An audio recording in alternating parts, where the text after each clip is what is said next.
Hey, thanks for not going to the pub yet. So I'm Mladen, this is Dan, and we collaborate quite a bit on tracking data and seeing what we can get out of it tactically. Today we're going to look at quantifying the impact of off-the-ball movement in football. And basically the idea is summarized in this first slide with this Johan Cruyff quote that we thought was really original till we saw a paper use it as the opening quote recently. But the general idea is that you get a lot more data for every player in every game off the ball than you do on the ball. And generally, you can't get this in event data. Event data is a bit like listening to football on the radio. You don't always get the full context and positioning of the players, but you get the main sort of handle of what's going on. So one of the biggest things in football that creates goal-scoring opportunities is actually the movement and complex movements of a set of players. We can't capture that well in event data, but we can in tracking.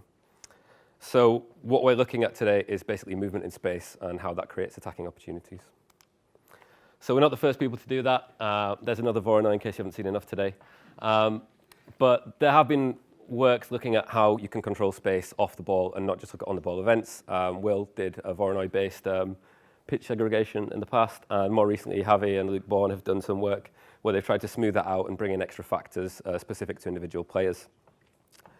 So we know that these explain some of off-the-ball movement. So part of what we'll be doing today is modeling attacking off-the-ball movement using a Voronoi, but we're going to build something on top of that, which is the concept of shape damage.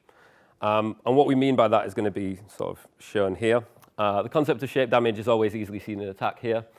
It's a bit jittery, but basically you see Mkhitaryan's going to make a move in a second that pulls the left back towards him. Simultaneously, Bellerin then drags him away. And Mkhitaryan gets the ball in there, and he's able to turn into a more attacking opportunity than if neither player had moved and they just had two Bournemouth players behind them. So the idea of shape damage is you're just dragging the defence around. There's always some sort of reference shape teams like to play in when not a lot's going on. Basically, we're trying to pick out the moments of signal when they're dragged apart here. We'll have another example in a second of that on the defensive side. This is from Crystal Palace against Manchester City. And here, Crystal Palace are playing in a rough 4-5-1. And throughout the whole thing, there's a moment of shape damage there, but immediately Crystal Palace recover. And they basically sit in a 4-5-1 for most of this, apart from when they're doing individual defensive actions. And every time they do an individual defensive action, they almost immediately snap back into the 4-5-1 and deny Manchester City that space just in front of their defence that they don't want them to enter. So basically, we're not saying damage is a bad thing. Obviously, defences need to be reactive at certain points. But basically, there are these little windows of opportunities like that attempted switch there, but Crystal Palace react well, and the spaces between the players are small, compact again. So Manchester City here again, we'll have to switch it in a second. But basically, this concept of shape without the ball or even with the ball runs all the way through top-level football, and that's what we've got a measure of here. And the damage to that shape is one of the metrics we'll be using to look at how we've created attacking opportunities.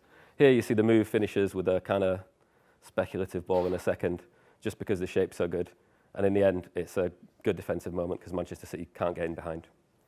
To tell you a little bit about how that actual shape measure works, we've got two shapes here. So this is actually derived from tracking data on the left. So these are the average positions of all the outfield players for the green team when they're out of possession and the ball is in that grey shaded third. So basically when they're sort of high up the pitch. As you can see, it looks like it's drawn, but actually that's the average position of the players throughout the whole game. It's quite compact and they don't want to be played through, but they let the other team have the wide spaces. So you could use this as an ideal shape example. So what you could say is, this is perfect, this is how I want the players to set up. And then you just compare it to real shape on the right there. That's more like what actually happens second to second a game. There'll be moments where the distances between players are a lot larger, and you just compare to the reference shape here that's called the ideal. And so that's what we'll be doing today. We're going to layer this metric on top of the Voronoi space control metric. The reason being that we want to know, as well as how much pitch control you have, are you actually doing something to the opposition's tactical plan? So we've done this before, and basically the way it works is, we compare the ideal team shape to the current team shape at any point in time. And the measure, we basically get a measure on a scale of 0 to 1. So 0 means that the team is in the perfect shape to the reference shape. It means there is 0 deviation, basically. You are exactly where you want to be. 1 means it's completely disorganized. And we're just looking at where you get deviations heading towards 1, and they're windows of opportunity. The one thing we like about this metric as well is the ideal shape can be determined tactically or as average positions.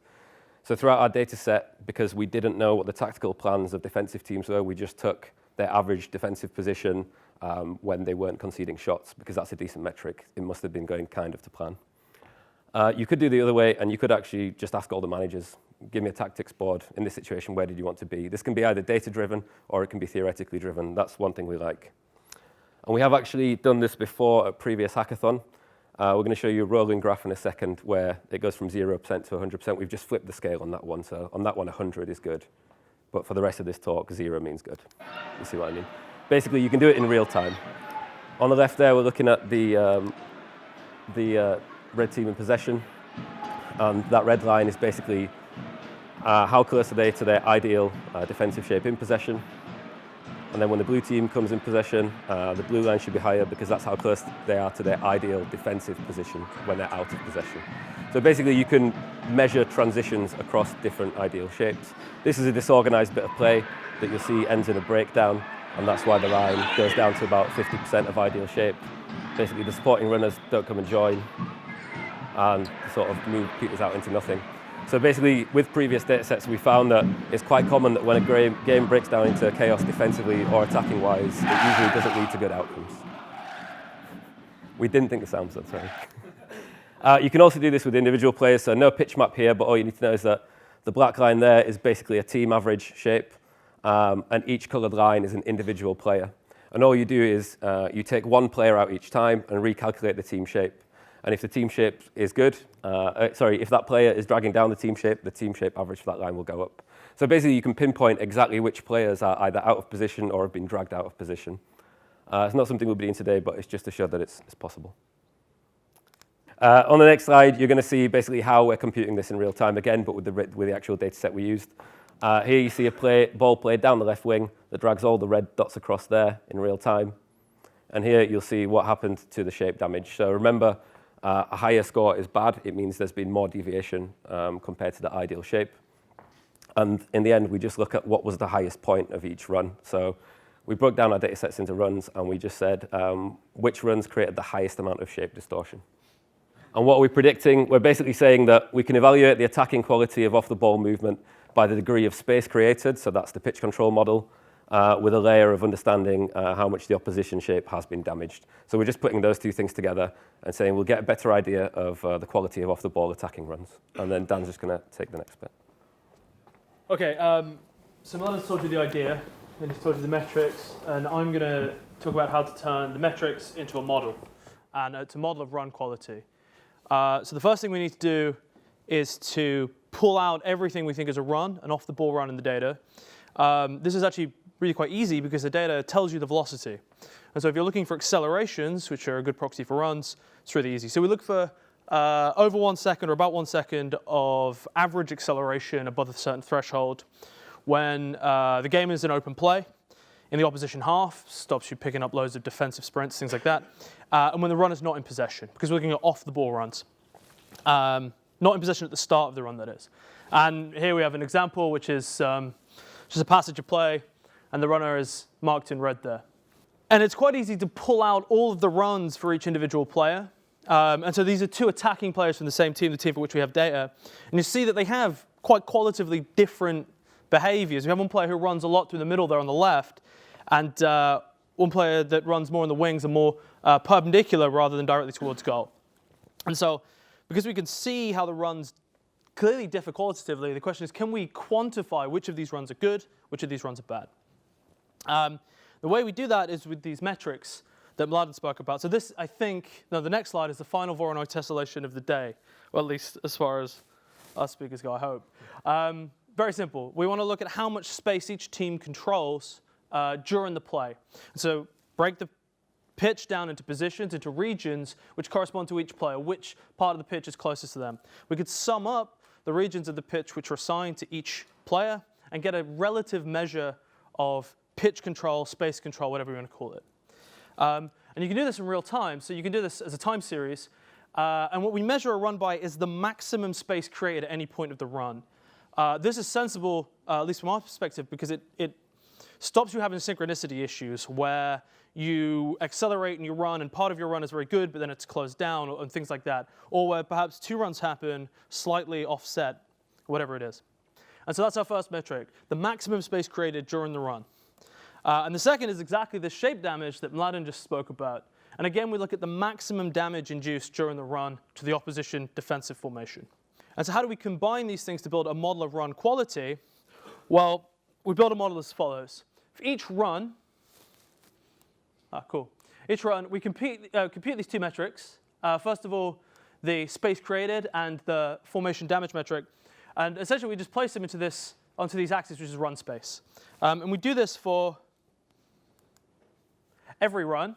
And we can see what kind of the average runs look like, where runs are distributed in space, what the outliers might be, and so on. And it's easier to think of this if we overlay a density.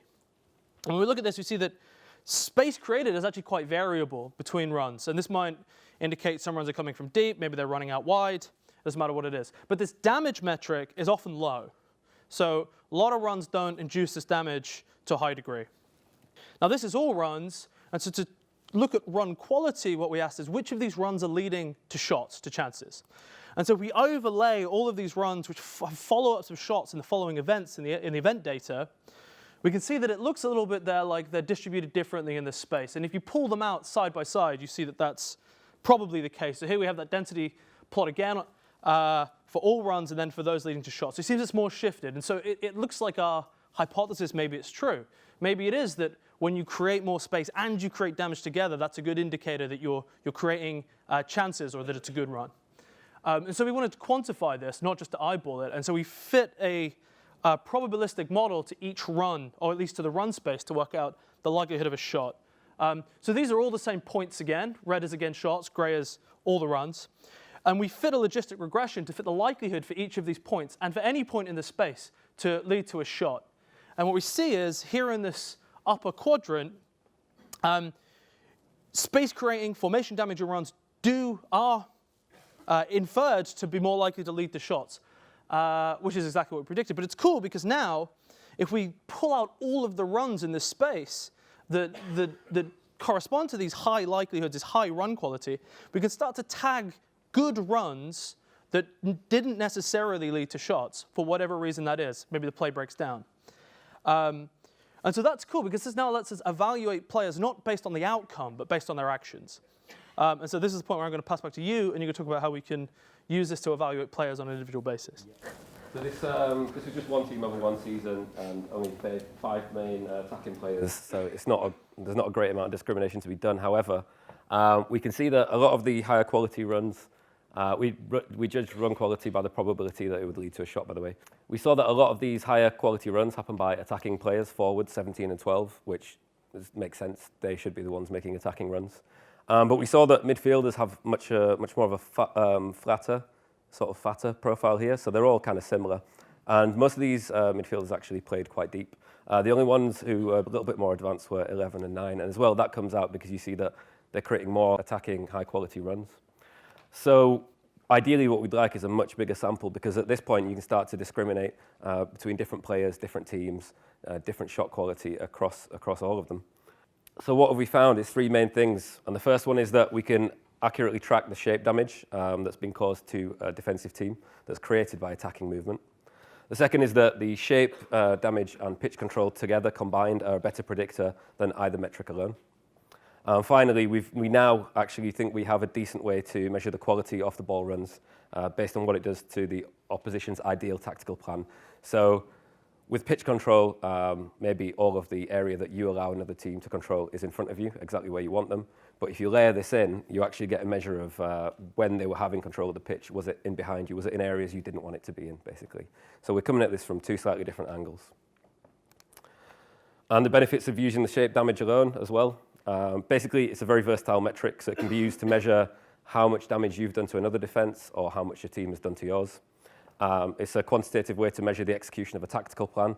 So for example, you can have as many ideal shapes for as many situations in the game you want. It's quite computationally easy to do. And you can have it to every millisecond and just basically see how you're transitioning between different tactical plans, where you're doing what the manager wanted. It's another way to look at the actions sort of divorced from actual event outcomes. Also, we mentioned phase of play switching earlier. You can also basically tag, for example, when you lose the ball, how quickly did you get into your defensive shape? Or when you gain the ball, how quickly did you get into an attacking shape? this shape metric, the number that comes out, can be used to understand all of these different things. And the final thing that we really like is that coaches and tactical analysts can actually create these plans. So they can watch a few hours of video, come back and say, okay, here's how I think they've lined up over a game, and then you can run it across the past 5 games of tracking data and also see how accurate were they, how often did they do it. You can also do it post-game yourself and say, these are the situations or shapes we thought were going to arise. Were we accurate? Were we not? And that's the main thing about the shape metric that we really like. The Voronoi thing is great, the pitch controls things are great, but they're really hard to eyeball as a coach. I mean, sometimes it's easy to see that if a ball is played in behind and you've got a slow fullback and they've got a fast winger, the spacing behind probably belongs to the faster player. But it's not easy to do that for the rest of the pitch. With a shape metric, it's quite easy if I say the shape metric was low here or there was high amount of damage and I stop the video. It's usually easy for a coach to pick up exactly why that is. So we quite like how intuitive it is too. Right, the last 3 things you have to hear today. Right, so number 1, we're going to try better understand complex movement sequences. So we showed you the Bellerin and Mkhitaryan example. What we'd really like to do is apportion credit to either of those players at different points of the shape damage. So there were 2 points of shape damage in that run. The first one where Mkhitaryan's bringing the fullback out, and then the second one where Bellerin comes in. We want to do some multivariate correlations and just figure out how much credit to give each attacking player during a sequence. Number 2, like we said, with a bigger sample, we can evaluate the quality of off-the-ball runs. So no one's doing it yet, but if you ever could have a system that could handle many leagues tracking data, you could theoretically scout using that. Another thing we want to do also is layer on things like XG values or non-shot XG values, just to understand if runs are ending in dangerous areas and not being picked out. So you might have 4 players making simultaneously great runs and a midfielder who's still looking down and not playing the ball. So it's another way to measure that. And that definitely is the end. And just a thank you to these people. I'm not going to read them all out. But being part of the course has been really helpful, understanding the utility of different metrics that we can create. And also thanks to Brian for some feedback on the work.